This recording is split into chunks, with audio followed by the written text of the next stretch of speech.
बिस्मिल्लाहिर्रहमानिर्रहीम। अस्सलाम वालेकुम। आप देख रहे हैं हालात। मैं हूं सईद चौधरी। चेयरमैन पीटीआई और साबिक वज़ीर आज़म इमरान खान को इस्लामाबाद हाई कोर्ट से गिरफ्तार कर लिया गया।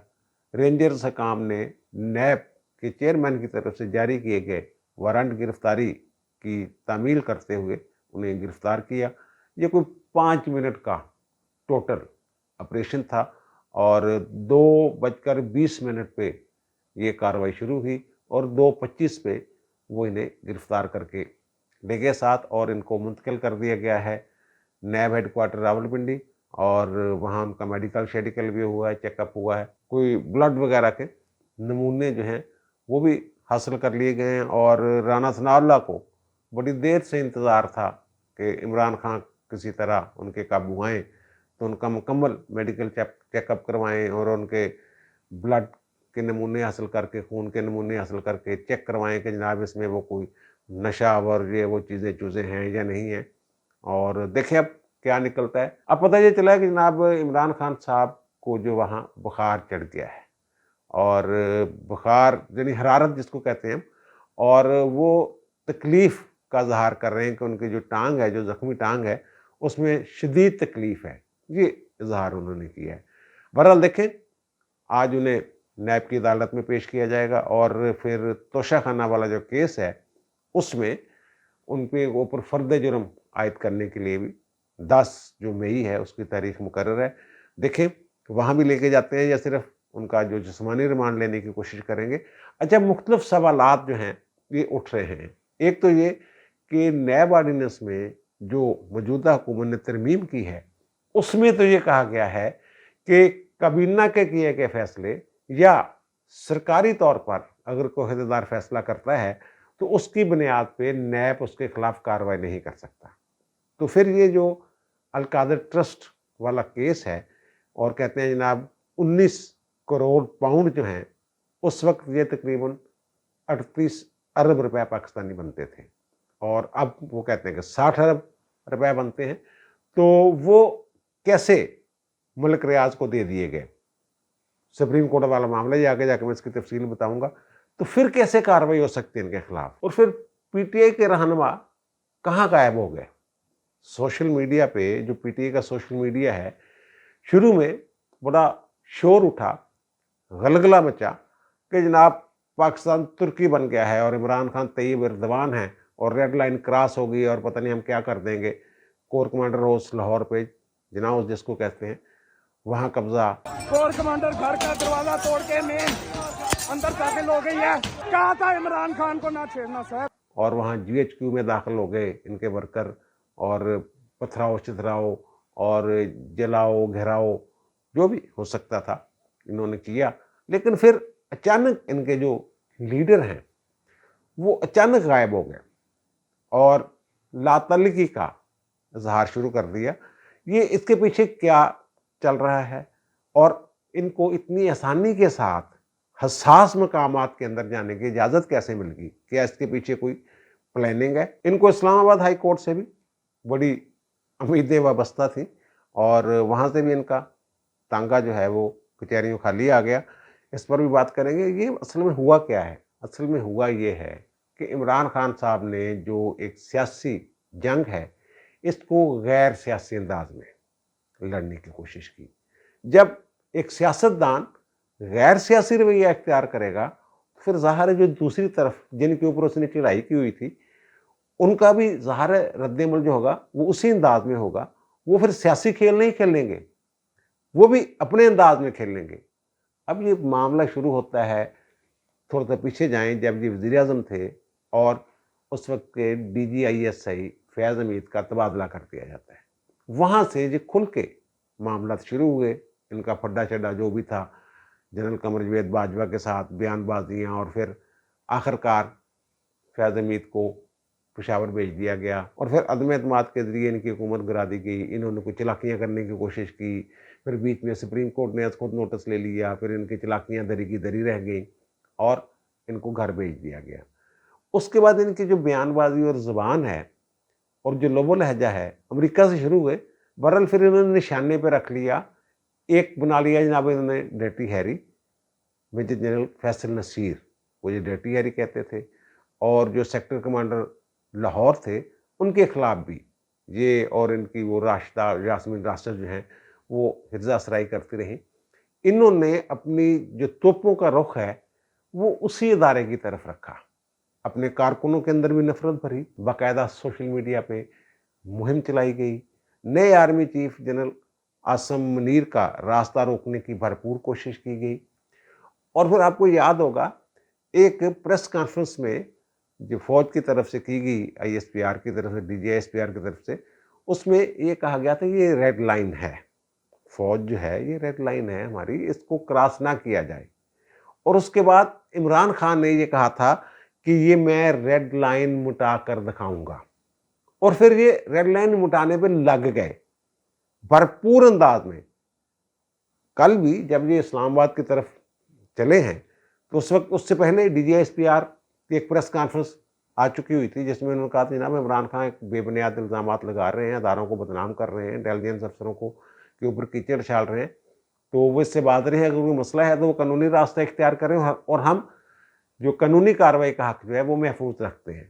انہوں نے جاتے جاتے یہ کہہ دیا کہ جناب میں اب جا رہا ہوں اسلام آباد، اور یہ میں جو پریس کانفرنس اس کے اوپر انہوں نے پھر جو ریئیکشن دیا وہ یہی تھا کہ جناب میرا حق ہے، میں یہ بات کروں گا، اور ڈرٹی ہیری کا نام نہیں لیا انہوں نے۔ پھر وہ اس پہ آگے کہ ایک انٹیلیجنس افسر کے خلاف میں نے یہ بات کی، تو پھر یہ I S P R, D G S P R نے پریس کانفرنس کر دی اور یہ کر دیا، اور وہاں جاتے جاتے یہ بھی کہا کہ جناب مجھے یہ گرفتار کرنا چاہتے ہیں نا، وارنٹ مجھے دکھا دیں، میں گرفتاری دے دوں گا۔ یہ انہوں نے فرمایا کہ وارنٹ دکھا دیں، میں گرفتاری دے دوں گا۔ لیکن وہاں جب انہیں وارنٹ دکھائے گئے، جب یہ وہاں جا کے اس کمرے میں بیٹھ گئے، یہاں بایو میٹرک کے لیے گئے تھے، تو وہاں رینجرز آ گئی، تو انہوں نے کہا جناب باہر آئیں، تشریف لائیں، آپ کو گرفتار کرنا ہے، آپ کے وارنٹ نکلے ہیں۔ تب یہ نہیں نکلے، پھر ظاہر ہے ان کے پاس ٹائم کم تھا، وہ میں نے کہا نا 5 منٹ کا آپریشن سارا، تو ظاہرہ بکلا بھی ان کے بیٹھے ہوئے تھے کمرہ عدالت میں، اور کمرہ عدالت بھی بڑی عجیب چیز ہے۔ جب خان صاحب کی گرفتاری کا معاملہ پتہ چل گیا اندر، تو جو فیصل صاحب ہیں، فیصل چودھری صاحب، فواد چودھری کے بھائی، انہوں نے کھڑکی کھولی اور وکلا سے احتجاج کے لیے کہا کہ عمران کو گرفتار کیا جا رہا ہے تو احتجاج کریں۔ تو فواد چودھری صاحب نے ان کا ہاتھ پکڑا اور جا کے وہ سیٹ پہ واپس بیٹھ گئے، اور انہوں نے کہا چھڈ ان چپ کر کے بیٹھ جا، عمران گرفتار ہو گیا۔ یعنی اس وقت، یعنی کہ 5 منٹ کے اندر اندر ساری واردات ہوئی اور وہ پکڑ کے ان کو لے گئے۔ تو پھر وہاں فواد چودھری صاحب پریشان رہے کہ جناب اب کیا ہوگا، کہ میں تو گرفتار نہیں ہو جاؤں گا۔ تو پھر وہاں جو لوگ تھے تعینات، انہوں نے کہا جی فواد چودھری صاحب تسی گھر جاؤ، تمہیں کچھ نہیں کہندے اسی۔ اچھا، اس میں 2-2:30 بجے کے قریب انہوں نے 2 ٹویٹ کیے، جس کے بعد ان کے ٹویٹر اکاؤنٹ میں مکمل خاموشی۔ اب آ کے انہوں نے ایک ٹویٹ کیا ہے جس میں انہوں نے کہا کہ جناب اسلام آباد ہائی کورٹ نے عمران خان کی جو گرفتاری ہے اس کو قانونی کیسے قرار دے دیا، ہم اس کو سپریم کورٹ میں چیلنج کریں گے۔ اور 2-2:30 بجے کے قریب جو انہوں نے 2 ٹویٹ کیے تھے جس کے بعد مکمل خاموش رہے، اس میں انہوں نے کہا جناب عوام گھروں سے نکلیں، اسلام آباد ہائی کورٹ پر حملہ کیا گیا ہے، عمران خان کی گرفتاری عدلیہ کو بند کرنے کے مترادف ہے، اور پھر اسلام آباد ہائی کورٹ پر رینجرز نے قبضہ کر لیا ہے، وکلا کو تشدد کا نشانہ بنایا جا رہا ہے، عمران خان کی گاڑی کے گرد گھیرا ڈال لیا گیا ہے۔ یہ ان کے 2 ٹویٹ تھے، اور خان صاحب کو لے گئے، اور وہ ظاہر ہے جو اسلام آباد ہائی کورٹ ہے وہ کیا کر سکتی تھی؟ یہ گرفتاری میں ایک بے ضابطگی تو ہو سکتی ہے کہ انہوں نے ہائی کورٹ کے کمرے میں ایک آفس کے اندر گھس کے شیشے توڑ کے ان کو وہاں سے گرفتار کیا، اور لیکن یہ غیر قانونی نہیں تھی، کیونکہ چیئرمین نیب کی طرف سے جاری کیے گئے وارنٹ گرفتاری جو تھے وہ موجود تھے، اور ان کی تعمیل میں یہ سارا کچھ کیا گیا، اور اس پہ چیف صاحب نے نوٹس بھی لیا، اور پھر بلایا بھی، آئی جی کو بھی بلا لیا، نیب کے ڈی جی کو بھی انہوں نے کہا آ جائے جناب، اور سیکرٹری داخلہ بھی آ جائے۔ پھر انہوں نے سماعت سموت کر کے فیصلہ محفوظ کر لیا کہ مناسب حکم جاری کریں گے، اور بعد میں انہوں نے یہ کہہ دیا جناب ان کی گرفتاری تو غیر قانونی نہیں ہے، اور لیکن آئی جی اور سیکرٹری داخلہ جو ہے ان کو تین عدالت کے تحت نوٹس جاری کر دی ہیں۔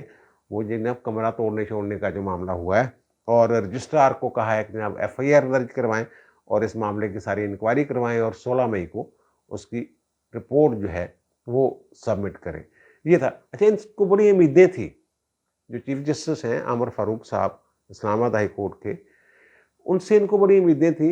इनका ख्याल है कि वो जनाब जूनियर रहे हैं बतौर वकील साकम निसार साहब के चैम्बर में, तो और आपको याद होगा कि जो गिलगित बल्तिस्तान के चीफ जज थे राना शमीम, उनका जो बयान हल्फी सामने आया था वो भी यही कह रहे थे जनाब साकम निसार जो हैं जस्टिस आमर फारूक को ये हदायत दे रहे थे कि जनाब मरीम नवाज़ और नवाज शरीफ को बाहर नहीं आना चाहिए वगैरह वगैरह। अगर कि वो बाद में बहुत सारी बातें गलत भी साबित हुई। वो आमर फारूक साहब तो उस वक्त पाकिस्तान में ही नहीं थे, वो तो अतर मनीला साहब के साथ बैरून मुल्क किसी दौरे पे थे। बहरहाल ये जुड़े हुए हैं आपस में, और इनको इसीलिए उम्मीद थी कि शायद वो जो मोहब्बत है साकम निसार साहब की वो जोश मारेगी, और फिर उसके नतीजे में पता नहीं क्या हो जाएगा कि डीजी रेंजर्स और आईजी और डीजी नैब ये सारे पकड़ के अंदर कर देंगे। तो उन्होंने तो कानूनी रास्ता इख्तियार किया, यही बनता था। जो तोड़ फोड़ की थी उस पर FIR बनती थी, इंक्वायरी हो जाएगी। वो कमरा तोड़ने ज़ाहिर है वो हाई कोर्ट की मिल्कियत था कमरा, यहाँ बायोमेट्रिक के लिए गए थे, उसको अगर नुकसान पहुँचाया गया है तो फिर ये मुकदमा तो बनता है। अच्छा, अब आते हैं जब असल केस की तरफ, मामले की तरफ, और मामले से पहले थोड़ी सी बात कर लूँ कि जो रेड लाइन वाली बात की थी ना, रेड लाइन मिटा दूंगा, और फिर ये समझ रहे थे कि जनाब ये अब तुर्की बन गया है, और इनका जो लीडरान है वो पहले सोशल मीडिया पे बड़ा शोर मचाया इन लोगों ने, फिर वो नेट शेट भी बाद में खैर बंद कर दिया उन्होंने, लेकिन जो शोर मचाया ये इससे तासर दे रहे थे जनाब पाकिस्तान में जो तुर्की की नोयत का, जब तैयब एर्दोगान के खिलाफ फौजी बगावत हुई थी तो लोग सड़कों पे निकल आए थे, टैंकों के आगे खड़े हो गए थे, तो वो सूरत जनाब हमने क्रिएट कर दी है कोर कमांडरों पे। लेकिन हकीकत में क्या हुआ, ये PTI के लीडर जो हैं ये मिलकर एक प्रेस कॉन्फ्रेंस नहीं कर सके। शाह महमूद कुरैशी साहब कराची में थे जनाब, वो मुझे पता चला, मुझे तो पता नहीं क्या हो रहा है, तो मेरी तो अहलिया बीमार थी, मैं उसको बच्चों को और अल्लाह के सुपुर्द करके इस्लामाबाद जा रहा हूँ, इमरान खान की हिदायत के मुताबिक काम करूँगा, और ये जो हुआ है इससे ज़ाहिर लातल के ये हमारे बंदे नहीं हैं। असद उमर साहब ने भी कह दिया जनाब ये हमारे बंदे नहीं, ये तो हमारे खिलाफ साजिश हो रही है। वही बात कि शायद हमें को दहशतगर्द करार दे के हमारी तंजीम को, हमारी जमात को इसको वो बंदी लगाना चाहते हैं। और फयाज़ल हसन चौहान साहब जो बड़ी बढ़ के मारते हैं, वो एक एहतजाज में आए, तो वहाँ फौज के खिलाफ नारे शुरू हो गए, जनाब ये जो दहशतगर्दी है, ये जो गुंडागर्दी है, इसके पीछे वर्दी है। 2 नारे लगे, उन्होंने मूल पेटा और निकल गए साइड पे, वापस चले गए। अच्छा, इसमें सोचने वाली बात ये है कि जब ये पता था इतना बड़ा ऑपरेशन जो है इसमें वो सारे लोग जो हैं वो मुलव्वस थे, यानी जिन्होंने DGISPR से बयान दिलवाया था कि इमरान खान साहब आप ये बाज आ जाएं, ऐसी हरकतें ना करें, इल्ज़ाम तराशियाँ बंद कर दें। तो फिर ये कोर कमांडर जना हाउस जो है लाहौर वाला, यहाँ क्यों सिक्योरिटी नहीं थी, और वहाँ लोग गए हैं, पहले थोड़े से लोग थे, और कुछ 4-5 बजे के करीब लोग पहुँचना शुरू हुए, और वहाँ वो अंदर दाखिल हो गए हैं, और अंदर दाखिल होने के बाद जनाब एक जो जवान है वो फौज का खड़ा होता है, बाकी कोई बंदा ही नहीं होता। फिर इस वक्त यानी 11 साढ़े 11 बजे रात की मैं बात कर रहा हूँ, तो मेरी इत्तला के मुताबिक अभी तक उनके खिलाफ ऑपरेशन नहीं हुआ, अभी तक वो लोग वहीं बैठे हुए। हाँ, जो GHQ में लोग दाखिल हुए थे उनको वहाँ से निकाल दिया गया। अब जो रेड लाइन मिटाने की बात कर रहे थे, और मैं कह रहा हूँ ये सियासी जंग को गैर सियासी अंदाज में इन्होंने लड़ा, तो फिर ज़ाहिर है गैर सियासी कुव्वतें जो हैं वो तो अपने अंदाज में गेम करती हैं।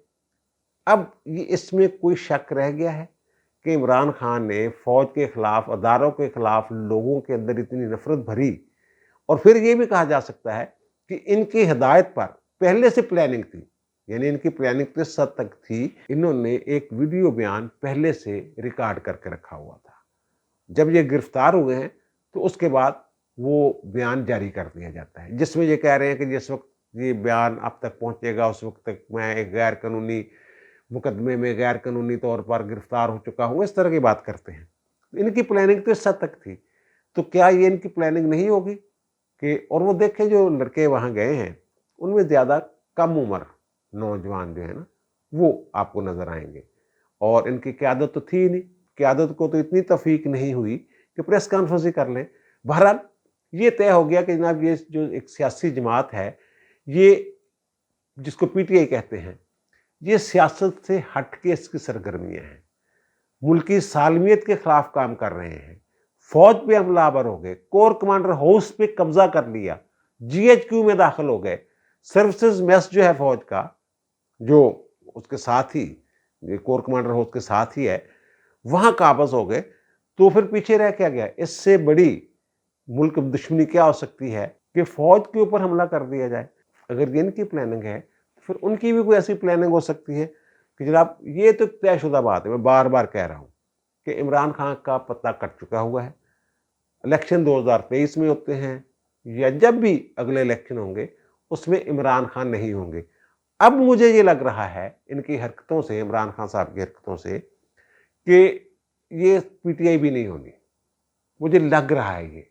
اور آئین کا آرٹیکل 17 جو ہے یہ واضح طور پہ کہتا ہے کہ کوئی بھی سیاسی جماعت بنا سکتا ہے بندہ، لیکن جو قوانین ہیں ملکی سالمیت وغیرہ کے، ان کے تابع رہ کے انتشار نہیں پھیلانا ہوتا۔ انہوں نے جو حرکت کروائی ہے اپنے کارکنوں سے، تو اس کے بعد وہ آرٹیکل 17 جو ہے وہ متحرک ہو سکتا ہے، اور اس میں لکھا ہوا کہ ایسی جماعت جو ان قوانین کی جو سالمیت سے متعلق قانون ہے اور حب الوطنی سے متعلق قوانین ہیں ان کی خلاف ورزی کرے گی تو پھر اس پہ پابندی لگ سکتی ہے، کابینہ اس کی منظوری دے گی، اور پھر وہ 15 دن کے اندر اندر ریفرنس بنا کے سپریم کورٹ کو بھیج دے گی۔ اب سپریم کورٹ اس پہ کیا فیصلہ کرتی ہے؟ بہرحال یہ ایک لمبی ڈبیٹ ہے، لمبی بحث ہے، کیا ہوتا ہے کیا نہیں ہوتا ہے۔ اب آتا ہے جناب اس کیس کی طرف، القادر ٹرسٹ والا کیس جس میں پکڑے گئے ہیں خان صاحب۔ یہ سپریم کورٹ نے ایک حکم جاری کیا تھا 2018 میں، میرا خیال ثاقب نثار صاحب نے اس کا نوٹس لیا تھا، اور بعد میں اعجاز افضل صاحب کی سربراہی میں 3 رکنی بینچ نے اس کا فیصلہ سنایا تھا۔ یہ ملک ریاض صاحب ہے نا، انہوں نے بحریہ ٹاؤن کا پروجیکٹ جو ہے وہ کراچی میں شروع کیا تھا، اور ملیر ڈیولپمنٹ اتھارٹی کی 16,896 ایکڑ اراضی جو ہے نا، انہوں نے کوئی اونے پونے ہتھیار لی تھی۔ اس میں انہوں نے یہ حکم جاری کیا کہ جناب کوئی 460 ارب روپے میں یہ معاملہ طے ہوا کہ اس کو جرمانہ ضرور کیا، اور ان کا جناب قسطوں میں آپ یہ ادا کر، انہوں نے وعدہ کیا جناب قسطوں میں ادا کرتا رہوں گا۔ آپ کو یاد ہوگا کہ برطانیہ میں نیشنل کرائم ایجنسی نے ایک انکوائری کی، وہاں کوئی ٹرانزیکشن جیسی ہوئیں ملک ریاض کے صاحبزادے ان کی اور ان کی جو بہو تھی مبشرہ علی ملک، ان کے اکاؤنٹ میں کچھ ایسی ٹرانزیکشنز ہوئیں جس سے انہیں شک پڑا۔ وہاں یہ قانون بن گیا وہ برطانیہ میں کہ اگر کوئی بلیک منی لاتا ہے اپنے ملک سے لوٹ کر، اور وہاں پھر انکوائری کرتی ہے نیشنل کرائم ایجنسی، اور وہ اگر ثبوت مل جاتے ہیں تو پھر جو رقم ہے وہ اس ملک کو واپس کر دی جاتی ہے، اس اسٹیٹ کو واپس کر دی جاتی ہے جہاں سے وہ لوٹ کے لایا جاتا ہے پیسہ۔ تو وہاں انہوں نے انکوائری کی، تو پھر اس کے نتیجے میں ملک ریاض، ان کے بیٹے جو تھے علی ریاض ملک، اور ان کی جو بہو تھی ملک ریاض کی مبشرہ علی ملک، ان کے ویزے منسوخ کر دیے، واپس بھیج دیے، اور پھر جو ان کی جائیدادیں وغیرہ تھی وہاں پہ انہوں نے پاکستان سے لوٹ کے پیسہ لے کے گئے ہوئے تھے بلیک منی، تو وہ انہوں نے فروخت کر کے 19 کروڑ پاؤنڈ، جو اس وقت تقریباً 38-40 ارب روپے پاکستانی بنتے تھے، وہ پاکستانی حکومت کو واپس کر دیے۔ اس دوران عمران خان کے جو معاون خصوصی ہوتے تھے شہزاد اکبر صاحب، انہوں نے بڑی جناب جوڑ توڑ کرنے کی کوشش کی، NCA کو ڈرایا جا کے انہوں نے کہا کہ جناب یہ تو بڑے پیسے والا بندہ ہے، اگر آپ مقدمات میں الجھ گئے تو پھر تو یہ جناب کئی سال تک مقدمات لٹکاتا رہے گا، بڑے بڑے وکیل کر لے گا، جیسے پاکستان میں ڈراتے ہیں اسی طرح ان کو تو آؤٹ آف کورٹ سیٹلمنٹ کر لیں۔ پر جو بھی ہوا 19 کروڑ پاؤنڈ جو ہیں وہ انہوں نے پاکستانی حکومت کو واپس کر دیے۔ اب یہاں سے گیم شروع ہوتی ہے۔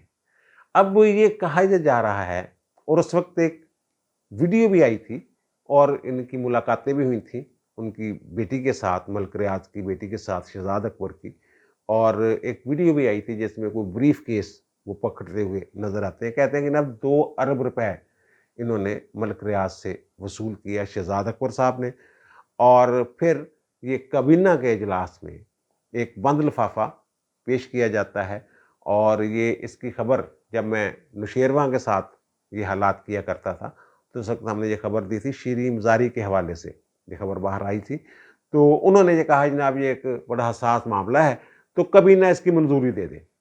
تو شیریں مزاری نے وہاں یہ رولا شولا ڈالا कि जनाब इस लिफाफे में है क्या वो तो दिखा दें, वो जी बड़ा सीक्रेट मामला है। बहरहाल वो बंद लिफाफे में मंजूरी दे दी गई और बता दिया गया जनाब जी को पैसे हैं, ये 19 करोड़ पाउंड जो आए हैं।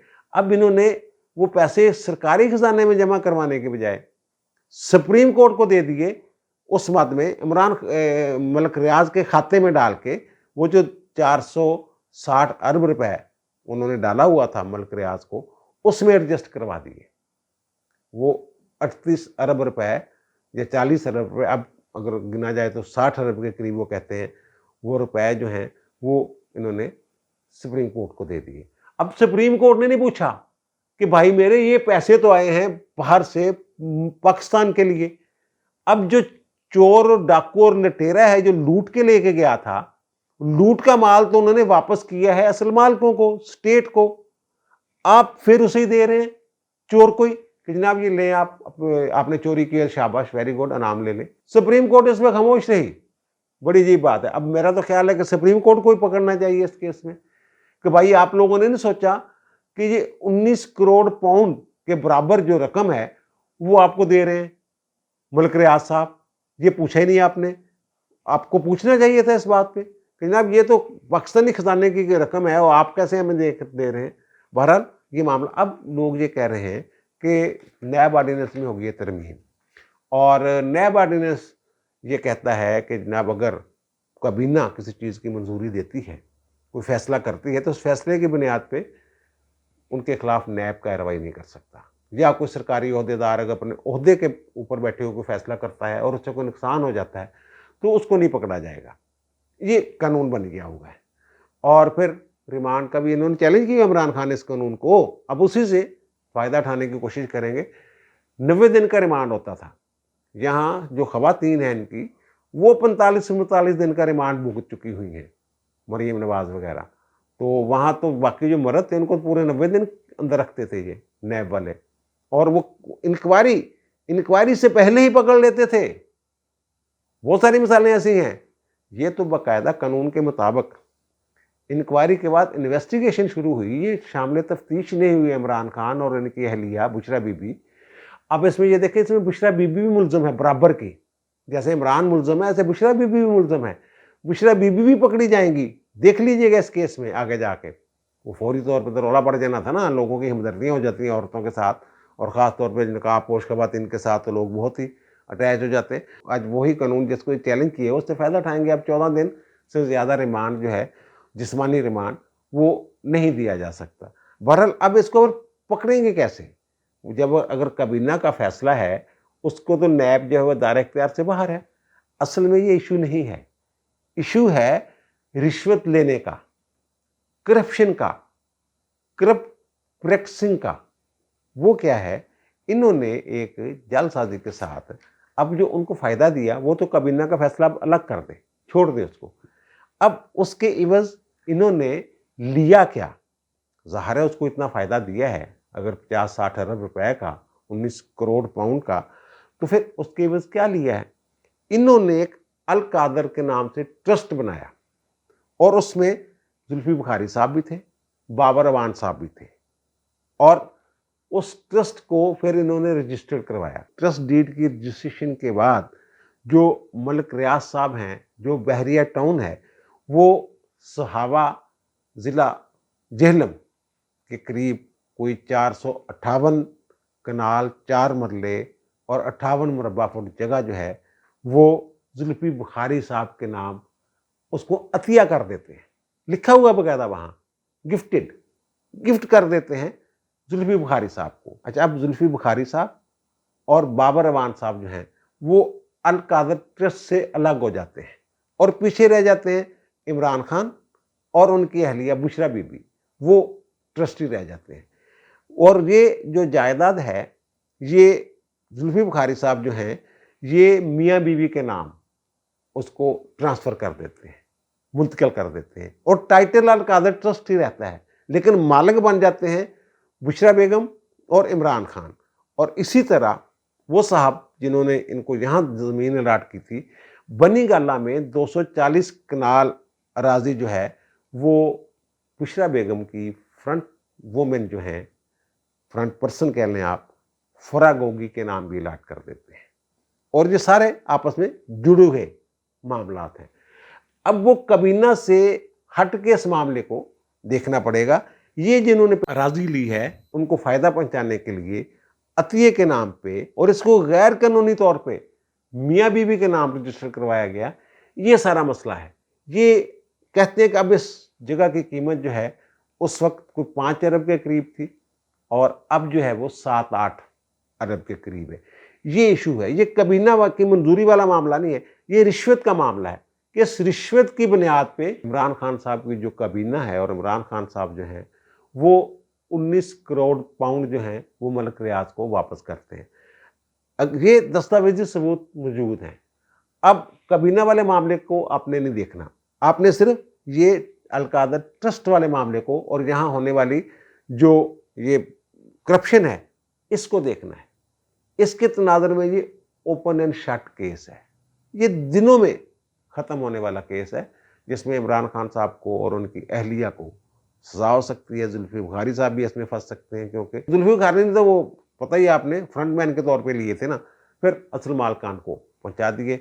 अब वो जो मैं कह रहा हूँ ना बार बार कि इमरान खान का सियासी पत्ता कट चुका हुआ है, वो मैं कह रहा हूँ कि मुझे खतरा ये लग रहा है कि इमरान खान की जमात का पत्ता भी जो है वो उन्होंने काट देना है, क्योंकि सियासी जंग को गैर सियासी अंदाज में लड़ेंगे तो फिर दूसरी तरफ से भी रिएक्शन जो है वो भी उसी तरह का आएगा। अब दीजिए मुझे इजाज़त, इंशाल्लाह दोबारा मुलाकात होगी नए भी इलाके के साथ। अल्लाह ताला आप पर, मुझ पर, हम सब पर मेहरबान रहे। अल्लाह हाफ़िज़।